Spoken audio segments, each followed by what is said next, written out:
Fala, meus amigos, estamos começando aqui mais um vídeo do canal. Enquanto eu sigo aturando aqui o lixo dessa gentalha, vou tentando fazer aquilo que eles não metem a pata para poluir, com baixo nível, com infantilismo, com crime, enfim. E vou tentando seguir minha vida aqui e salvar o resto aí que eles estragaram, tentando consertar aqui, e enfim, para poder seguir meu caminho. No vídeo de hoje nós vamos falar sobre a maconha, tá? Então o STF mudou aí a lei da maconha, modificou a legislação da maconha, melhorou um pouquinho ali, ainda falta muito, né, para a gente chegar num patamar realmente civilizado. Vamos discutir um pouquinho isso aí no vídeo de hoje, tá?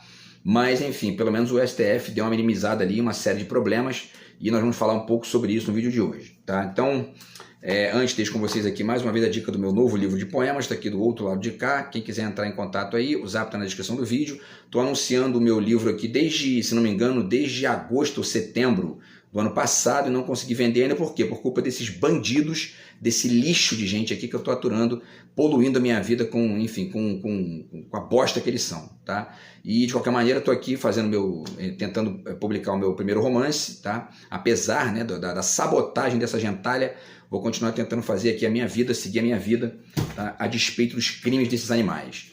Enfim, vamos lá. Então o título do vídeo de hoje é esse aí, ó. STF melhora a lei da maconha.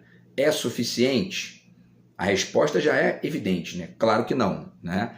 Mas é um passo além aí, enfim, é um encaminhamento mínimo numa direção de civilidade. Vamos entender por quê.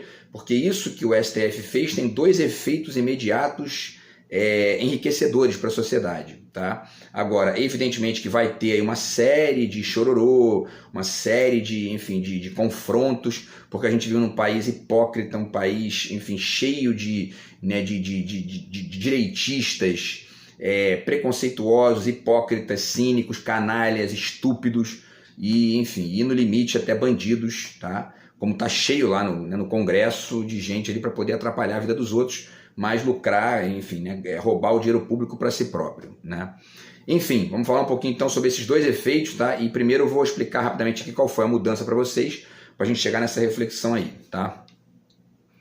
Então é o seguinte, ó, primeiro, para deixar já a distinção aqui, não foi aprovada a legalização da maconha, não foi isso que foi aprovado, tá? O que foi aprovado, a decisão do STF foi no sentido de descriminalizar o porte, ou seja, a posse da droga, né, de uma quantidade específica, ou seja, 40 gramas, ou o que eles chamam de 6 plantas fêmeas. Eu não sei o que é isso porque, enfim, né, na verdade eu nunca fumei maconha na vida, nem para experimentar. Então, enfim, agora eu sou a favor da legalização da maconha. Por quê? Porque você não precisa usar para poder entender os benefícios de uma legalização que, enfim, diminui a massa carcerária, diminui a intervenção do Estado na vida privada dos outros, uma série de coisas que a gente vai discutindo aqui ao longo do vídeo, tá?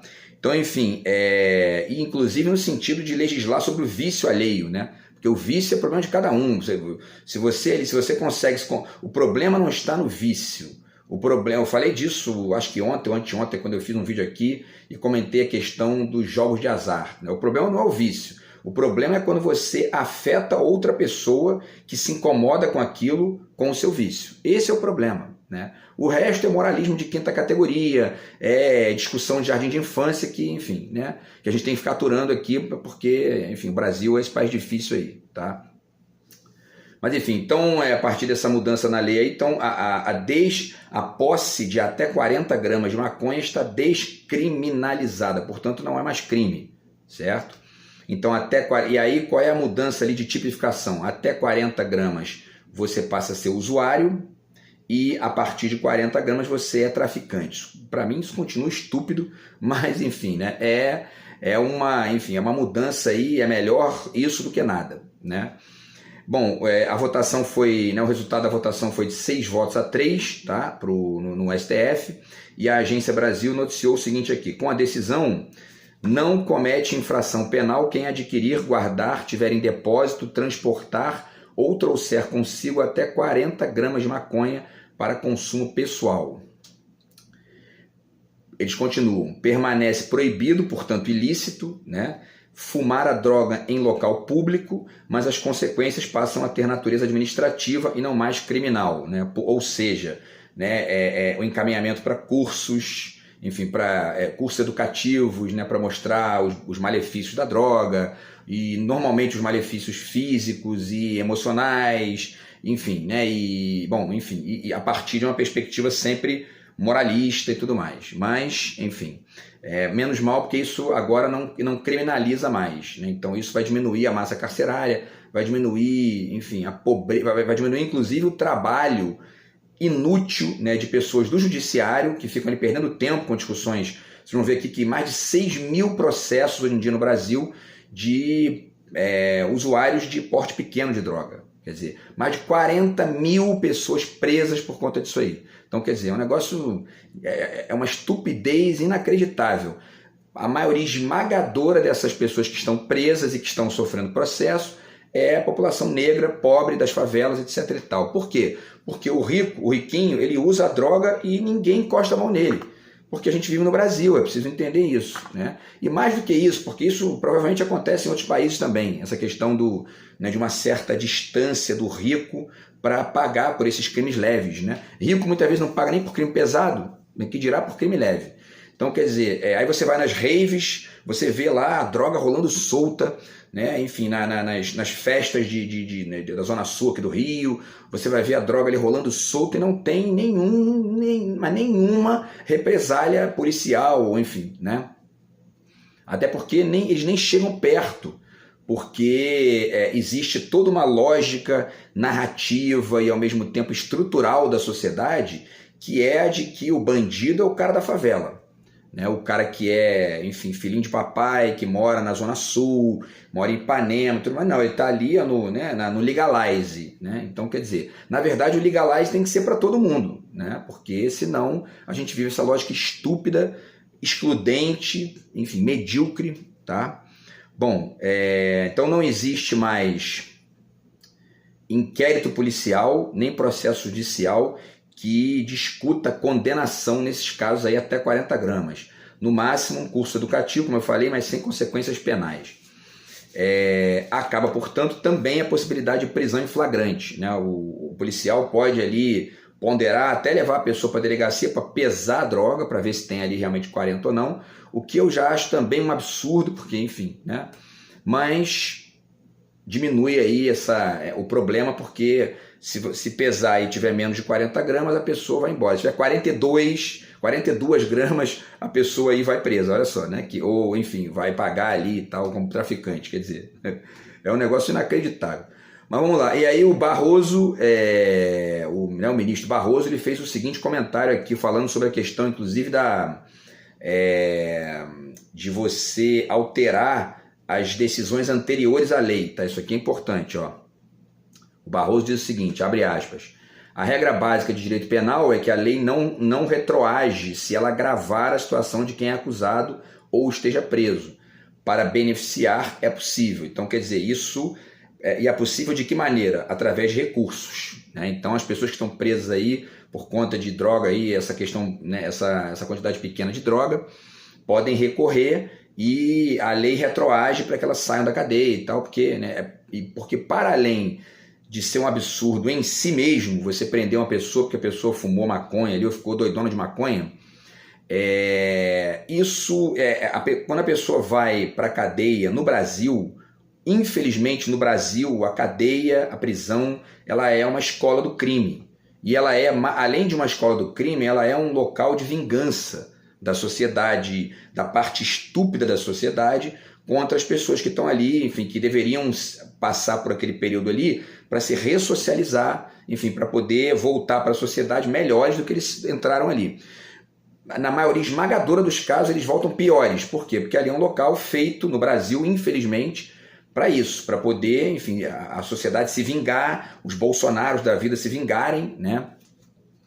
E se for pegar, por exemplo, né, esses crimes pequenos, não só de roubo, né, mas enfim, né, ou melhor, não só de uso de droga, mas de roubo também e tudo mais, se for juntar ali as pessoas que são presas porque roubam R$100, R$200, e for ver quanto dinheiro um Bolsonaro da vida já roubou aí, né, de joias, ou enfim, até mesmo de trazer prejuízo para o Estado, vai juntar ali uns 10 mil bandidos, não dá um Bolsonaro, né?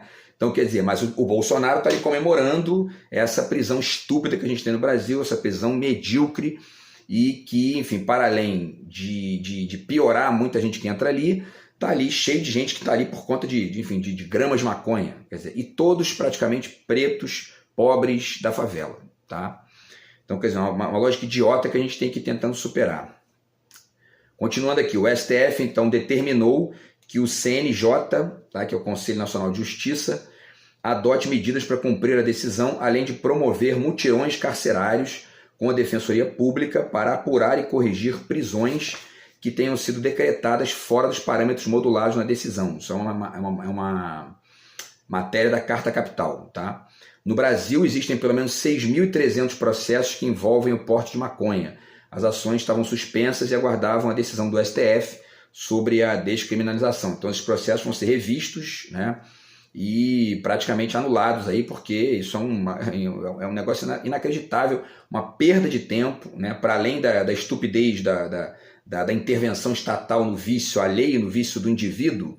Isso é uma perda de tempo, né? Gasta tempo, gasta papel, gasta, enfim, né? Um tempo ali que aquelas pessoas do judiciário podiam estar fazendo outras coisas, podiam estar encaminhando processos realmente importantes e tal, estão ali perdendo tempo com 10 gramas de 10 gramas de maconha, enfim, até mesmo de cocaína, se fosse o caso, né? Mas, enfim, vamos lá. O Barroso afirmou, ainda no meio do julgamento, o seguinte, tá? Quando ainda não tinha terminado, né, ele disse o seguinte, que fique esclarecido a toda a população que o consumo de maconha continua a ser considerado ilícito, porque esta é a vontade do legislador. E aí leia-se o Congresso, né? E aí isso é muito importante para a gente tentar pensar a diferença do Brasil para outros países que já superaram isso há muito tempo, né? E alguns aí há pouco tempo, mas tem uns aí que já tem mais de 20 anos que já superaram isso, e a gente continua aqui engatinhando, porque esse tal legislador é esse Congresso que é o pior da história, né? Que eu disse aqui no vídeo anterior, e que é o pior da história, mas sempre foi majoritariamente ruim, né? Recheado de gente ali moralista, enfim, né? E tudo mais, tá? E aí vamos lá, então, vou ler um print aqui rapidinho para vocês da Agência Brasil, para vocês verem o absurdo da coisa. Olha só, vamos lá. O Barroso informou também, né, além dessa descrição aqui que ele fez, né, da questão do legislador, tá? O Barroso também informou, olha só essa discussão aqui, que absurdo, né? Olha só que coisa inacreditável. O Barroso também informou que recebeu uma ligação do presidente da Conferência Nacional dos Bispos do Brasil, a CNBB, Dom Jaime Spengler, para demonstrar a preocupação com o impacto da eventual descriminalização na sociedade. O bispo ligou para o ministro do STF para poder dizer que estava preocupado com a nova lei que ia descriminalizar a droga. Quem é o bispo para falar de droga, de maconha? Ele pode falar disso para os fiéis dele lá, não para o ministro do STF, né? No sentido ali de querer modificar, né, a atitude. Quer dizer, quando a gente tem uma lógica na qual um bispo se acha no direito, né, e no poder ali, de ligar para o ministro do STF para tentar mudar a lei, esse país está atrasado demais, né? É um negócio inacreditável. E aí o ministro disse que explicou ao presidente da entidade, ao tal bispo, né, que o Supremo não está legalizando a maconha, e que Dom Spengler respondeu que não estava informado corretamente sobre o caso. Um negócio inacreditável, né? E aí, como a gente tem dois ministros ali terrivelmente evangélicos, né, que é outra bizarrice, né, do Bolsonaro, do Brasil, em seguida o ministro André Mendonça interrompeu a fala do Barroso. André Mendonça é um desses dois aí terrivelmente evangélicos do Bolsonaro. Ele interrompe a fala do Barroso e diz, ele diz não acreditar que o presidente da CNBB tenha sido vítima de desinformação. Abre aspas, André Barroso bostejando, olha só. Eu não acho que ele não tem a informação correta. A informação é essa mesmo. A grande verdade é que estamos passando por cima do legislador. O legislador definiu que portar drogas é crime. Transformar isso em ilícito administrativo é ultrapassar a vontade do legislador. Nenhum país do mundo fez isso por decisão judicial, afirmou, né? Então, quer dizer, é inacreditável. E aí eles defendem essa visão, justificando isso na visão do Congresso, que é esse Congresso que eu descrevi ontem aqui. Bancada evangélica, bancada da bala, bancada do boi, enfim, um bando de negacionistas, um bando de gente da Idade Média, quer dizer, né? Isso demonstra, né, e denota, de certa forma, o quanto que o Congresso, enquanto a vontade do povo, entre aspas, não pode ser a única verdade de um país, né? Isso, obviamente, não significa, obviamente que qualquer pessoa com mais de 2 neurônios funcionando vai entender que eu não estou dizendo aqui, eu não estou defendendo aqui nenhum tipo de modificação para uma monarquia ou bosta do tipo. Eu estou defendendo que muitas vezes o Congresso é pobre no sentido de maioria para poder entender questões complexas que interferem na vida da sociedade, interferem na melhoria da sociedade e tudo mais, né? Então, enfim, e aí esse é o ponto aqui, tá? Então, vamos fazer uma discussãozinha rápida aqui para finalizar, tá? Com a questão aqui do dicionário, tá? Então, olha só, vamos ver quantos países já legalizaram ou descriminalizaram a droga. São 25 no total, tá? Isso desde os anos 80, tá? A maioria, 17 países, alterou as regras a partir de 2010. Quer dizer, é uma lógica que é recente, mas que é uma lógica que é uma tendência de crescimento, tá? O Uruguai, né, legalizou em 2013, o Canadá em 2018, Malta, tá, que é um paísinho lá na Europa, 2021, Luxemburgo 2023, Alemanha 2024, e aí alguns já descriminalizaram e não legalizaram, que tem uma diferença sutil aí, né? A Colômbia descriminalizou em 1994, tá? De certa forma, eu não sei por que a Bolívia não está aqui, né, nesse grupo, porque parece que a Bolívia tem lá uma relação muito tranquila com a Coca, inclusive, né? Mas depois é o caso de pesquisar aí. Enfim, Portugal desde 2001, e aí eu deixo aqui mais uma vez a dica de um documentário muito bacana que eu assisti, enfim, já tem muitos anos aí, que está no YouTube legendado, que é um documentário do Michael Moore chamado O Invasor Americano, tá? O Invasor Estadunidense, enfim, né? Que ele vai para a Europa para pesquisar lá, enfim, né, experiências europeias de esfera pública e leva de volta lá para os Estados Unidos. E aí ele vai pesquisar o sistema carcerário na Noruega, a educação pública na França, a educação universitária na Eslováquia, por exemplo, enfim, uma série de países ali, e ele vai em Portugal e pesquisa a questão das drogas. E aí ele entrevista o cara lá, que é uma espécie de ministro, né, da questão das drogas lá, um secretário do governo, e o cara, se não me engano, se chama Nuno Capaz, e aí ele faz vários depoimentos extremamente lúcidos, interessantes, ponderando que é um absurdo ficar proibindo as pessoas, né, enfim, de exercitarem o seu vício, né? Porque eu até pensei agora aqui, né, quando você vai dizer fazerem mal a si próprias, você já está irrefletidamente, você já está moralizando a posição do outro, né? A pessoa que usa droga porque quer, porque escolheu, etc e tal, ela não está fazendo mal a si mesma, ela está fazendo o que ela quer. Você acha mal, né, se você não gosta. Mas enfim, é o problema dela fazer aquilo ali e não seu, e muito menos do Estado, né? Então isso é uma bizarrice aí que a gente vive, e o Nuno Capaz, que é esse cara, não sei se ele está lá até hoje, não sei se, enfim, se a estrutura de governo é a mesma, né, daquela época, mas o fato é que é um discurso importante que ele fala, porque o Michael Moore faz uma pergunta para ele no momento que ele diz, pô, mas a droga estraga muitas famílias. Aí ele diz o seguinte, ó, o Facebook também, né? E é verdade, né? E assim, estragar a família, o que é isso? O que significa isso exatamente, né? É um negócio assim, é uma discussão pobre, patética, medíocre, atrasada, e que a gente fica tendo que aturar, porque, enfim, né? Porque é o pior congresso da história, porque, enfim. Então, continuando aqui, Portugal descriminalizou em 2001, então já ficou claro aqui a diferença, né? E que é uma diferença, inclusive, idiota também, né? Porque você descriminaliza, significa continua ilícito, mas pode usar. É um negócio assim, é uma coisa estúpida, né? Mas, enfim, beleza. Então, Portugal em 2001, Bélgica em 2003, Argentina em 2009, a Holanda, desde 1979, já descriminalizou as drogas, tem inclusive lá locais, bares, por exemplo, que você pode usar a droga dentro do bar, né? E praças também adequadas para isso lá e tudo mais, tá?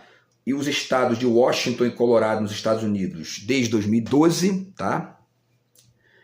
Então vamos lá, Eslovênia 2005, Argentina, como eu já falei, 2009, República Tcheca 2010, Croácia 2013, Suíça 2013, Itália 2014, Jamaica 2015, Israel 2017, em Israel, que é quase que uma teocracia, está liberado, e aqui não, né? Enfim.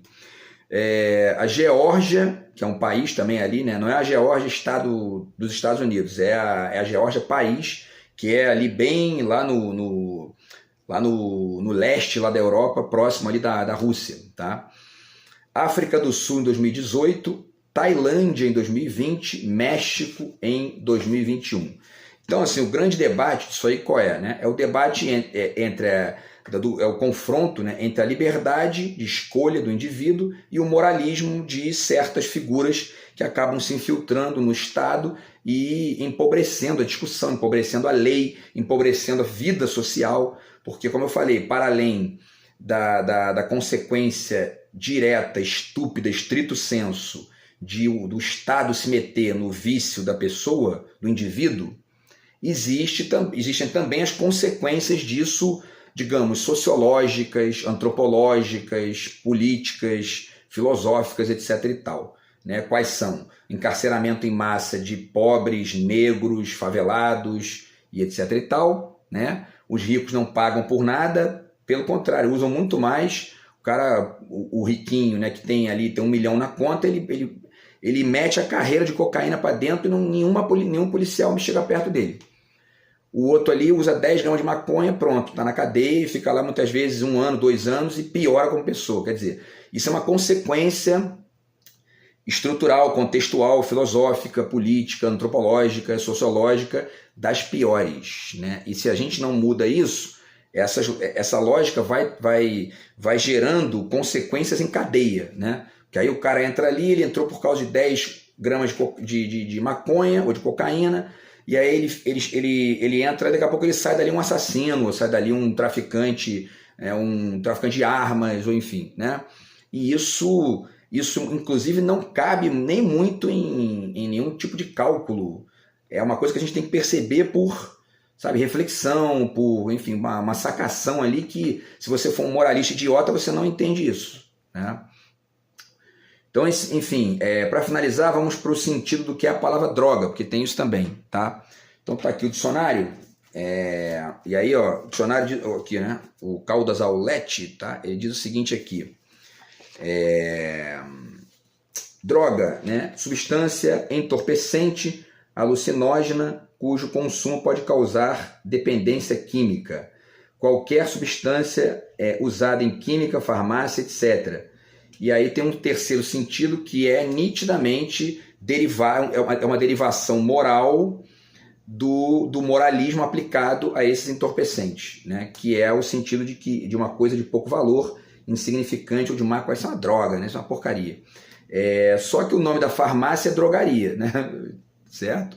E a maioria esmagadora das coisas que está ali na farmácia, a maioria esmagadora, salvo exceções, é feito para quê? Para melhorar, para você se sentir melhor, né? Então, enfim, isso ajuda a entender um pouquinho a bizarrice dessa discussão.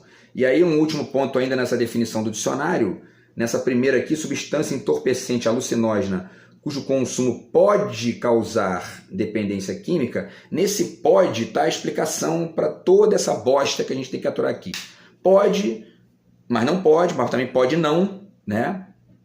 E mesmo que possa, né? O problema não está em você ficar trêbado ou você ficar ali doidaraço de maconha ou de cocaína, bate a cabeça na parede em casa, né? Enfim, bebe água da privada, tá ótimo. O problema é você não afetar a vida do outro.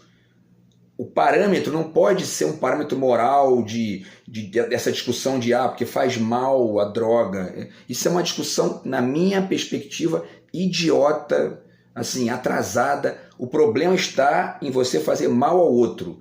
E mas normalmente se faz mal. Não, nada disso. A maioria esmagadora das pessoas que usa droga e fica tranquilão ali na dele e tal. E aí, agora, ao mesmo tempo, tem muita gente que vai para academia fazer luta, sai na rua, espanca o outro ali porque tem, né, é mais forte ou é faixa preta, espanca o outro e aí vai proibir a luta. Não pode proibir a luta, tem que penalizar a pessoa que fizer mal a outra pessoa. Esse é o parâmetro. O resto é conversa fiada de moralista. Certo? Então, pessoal, para finalizar, vamos finalizar aqui com uma reflexãozinha rápida, que é a seguinte, né?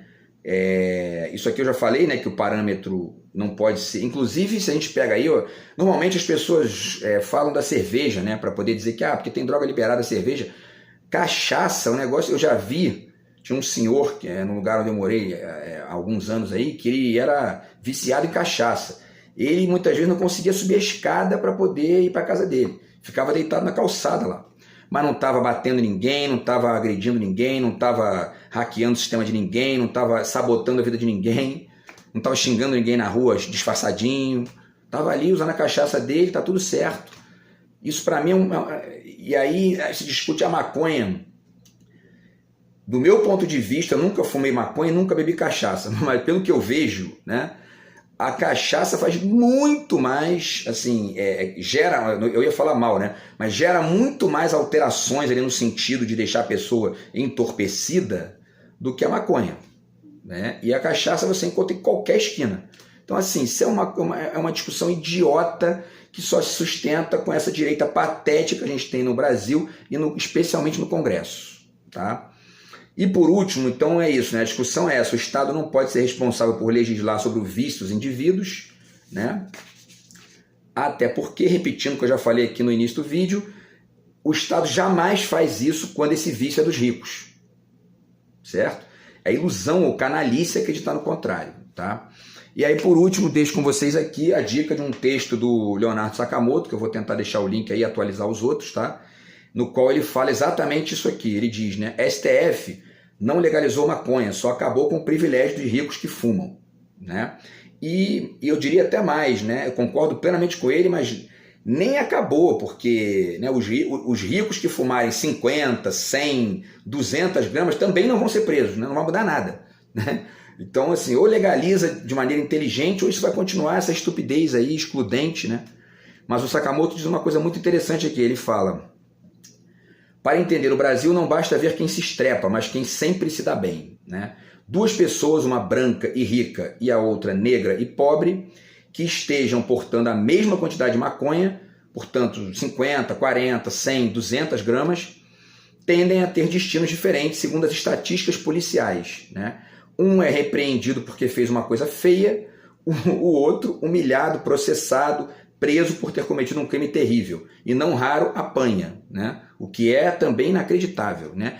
E o que gera também a piora daquela pessoa como ser humano, muitas vezes, né? Porque às vezes o cara não vai nem preso, mas ele toma umas porradas ali do policial, porque o policial é um babaca que acha que tem que legislar sobre o vício do outro, porque é um moralistazinho, e aí espanca o cara, daqui a pouco o cara começa a ficar uma pessoa violenta porque tomou aquela, enfim, foi agredido. Quer dizer, isso é uma coisa inacreditavelmente idiota, né? E aí ele finaliza dizendo, quer dizer, né, o texto é grande, eu não vou ler o texto inteiro, mas é só para finalizar aqui, é esse racismo estrutural bizonho e esse preconceito social tosco que a tímida, mas importante decisão do STF, desta terça, dia 25, tenta mudar. Enfim, é isso, né? Ele perfeito aqui porque é tímido, mas é importante. E por que é importante, apesar de tímido, né?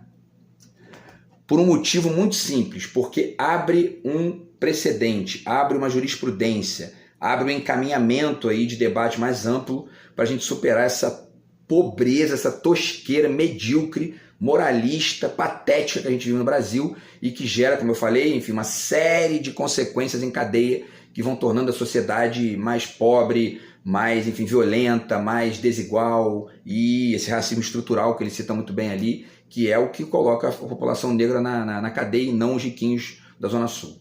Beleza, pessoal? Então é isso, vamos continuar acompanhando isso aí, tá? A gente se fala no próximo vídeo do canal, grande abraço aí, tamo junto, fui.